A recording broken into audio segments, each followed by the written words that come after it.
তো বন্ধুরা চলে এসেছি আজকে তোমাদের সাথে একটা রেসিপি শেয়ার করতে। গরমের সময় কাতলা মাছের একটা সুন্দর রেসিপি তোমাদের সাথে শেয়ার করব। তার জন্য আমার লাগবে কাতলা মাছ নিয়ে নিয়েছি। আর আমার এখানে লাগবে হচ্ছে 3 টুকরো কাতলা মাছ। ঠিক আছে, 3 টুকরো কাতলা মাছ নেব। ঠিক আছে, 4 টুকরো কাতলা মাছ নিয়ে নিচ্ছি। হ্যাঁ, 4 টুকরো নিয়ে নেব। 4 টুকরো কাতলা মাছ নিচ্ছি। আর তার সাথে নিয়ে নিচ্ছি আম, আর তার সাথে আছে কয়েকটা লিচু। তো চলো, এই রেসিপিটা গরমের সময়, গরমের জন্যই তোমাদের জন্য বানানো। তো কড়াই বসিয়ে দিয়েছি। সবার প্রথমে নিয়ে নিচ্ছি রিফাইন তেল। আমার এখানে প্রয়োজন হচ্ছে রিফাইন তেল। এই রান্নাটা আমি রিফাইন তেল দিয়ে করব, তাই জন্য পরিমাণ মতো রিফাইন তেল নিয়ে নিলাম। সবার প্রথমে আমটা ছুলে নিচ্ছি। তো তোমাদেরকে আগের থেকেই বলে দিই, আমাদের এই গাছের আমগুলো কিন্তু ভীষণ টক। তার কারণে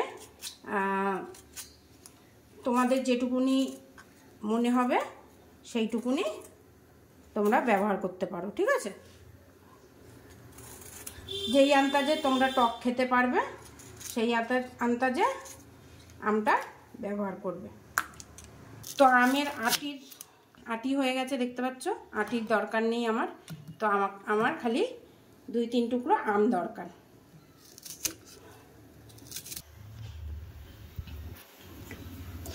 তো আমরা হচ্ছে 3 জন মানুষ, তার জন্য 3 টুকরো আমি নিয়েছি। কেন আমের খুব হচ্ছে টক আম। ঠিক আছে, তো এখানে লিচুটাও ছাড়িয়ে নিচ্ছি। তোমরা চাইলে লিচুর বিচি ফেলে দিতে পারো, তো আমি ফেলছি না। আর এগুলো কখন কিভাবে দিচ্ছি রেসিপিটা কিন্তু পুরো দেখবে। ঠিক আছে, রেসিপিটা যদি কোনো মিস করো তাহলে কিন্তু বুঝতে পারবে না কখন কোন জিনিসটা দেওয়া হচ্ছে।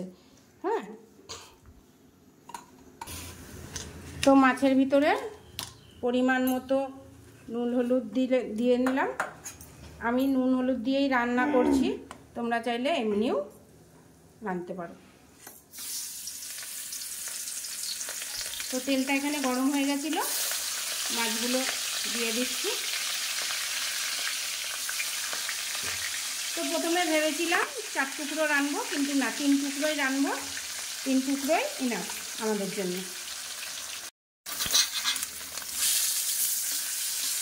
তো বন্ধুরা, মাছটা হালকা হালকা করে একটু ভেজে নিচ্ছি।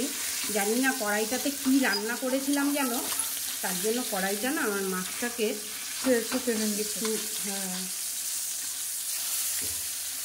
ভেবেছিলাম বেশি ভাজবো না, কিন্তু উঠাতেই পারছিলাম না। ঠিক আছে, তো এই মাছ ভাজা হচ্ছে। মাছ ভাজার মাঝখানেই দিয়ে দিতে হবে পরিমাণ মতো কাঁচা লঙ্কা, পরিমাণ মতো কাঁচা লঙ্কা, সাথে দিয়ে দিলাম আম, আর একটুখানি সামান্য লবণ, সামান্য পরিমাণে হলুদ, আর এর ভেতরেই দিয়ে দিচ্ছি সর্ষে সম্বার। তোমরা চাইলে সর্ষে বাটাও দিতে পারো, আমি আর বাটা দিচ্ছি না, গোটা সর্ষে দিয়ে দিলাম। তো এই রেসিপিটার নাম আমি দিচ্ছি আম কাতলা আচার। ঠিক আছে, আচারই। তো আচার মশলার মধ্যে কিন্তু সর্ষে বাটা আছে। ঠিক আছে, সর্ষের গুঁড়ো আছে। তো আচার মশলাটা একটু দিয়ে দিলাম ওপর থেকে। দিয়ে দিচ্ছি আগের থেকে বেছে রাখা লিচু। তো এবার এর ভেতরে দিয়ে দিতে হবে জল। মশলা সব ভাজাই আছে, তোমরা দেখতেই পেয়েছো, খালি সর্ষেটাই একটুখানি আমি তেলের উপর দিয়ে নিলাম। ঠিক আছে, তোমরা চাইলে মাছটা আম লিচু দিয়ে ফুটিয়েও সর্ষে সম্বার দিতে পারো।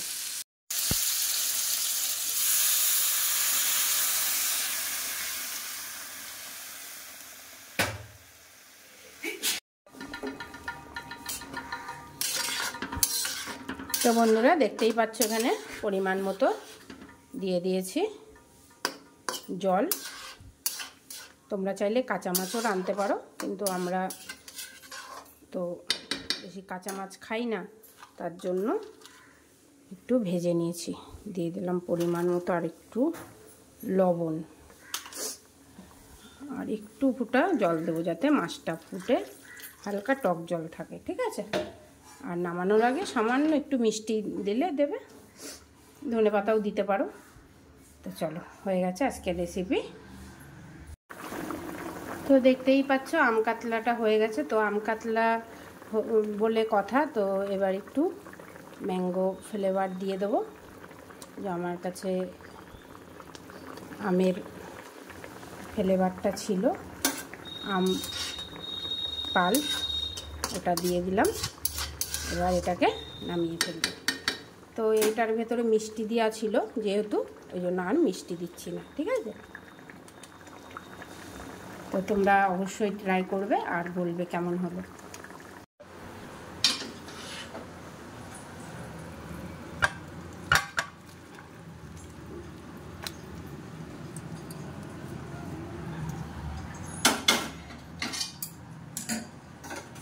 তো দেখতেই পাচ্ছ মাছের ঝোলটা আমি নামিয়ে ফেলেছি আর খুবই সুন্দর লাগছে। তোমরা চাইলে আর একটু গাঢ় করতে পারো, কিন্তু আমি একটুখানি ঝোল ঝোল রেখেছি যাতে খাওয়ার সময় খুব সুন্দর ঝোলটা খেতে পারি, ঠিক আছে। তো বন্ধুরা চলে এসেছি এই তোকে ভাত দিতে। তো দুপুরবেলায় ভালো চালের ভাত, তার সাথে এই যে অনেকটা হাতটা চাই। তো যেইটা তোমাদের জন্য স্পেশাল বানিয়েছিলাম, মাছগুলো আজকে না তোমাদেরকে বললাম, যাই হোক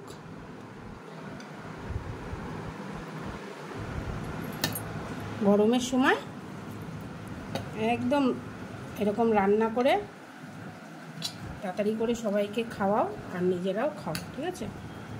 আম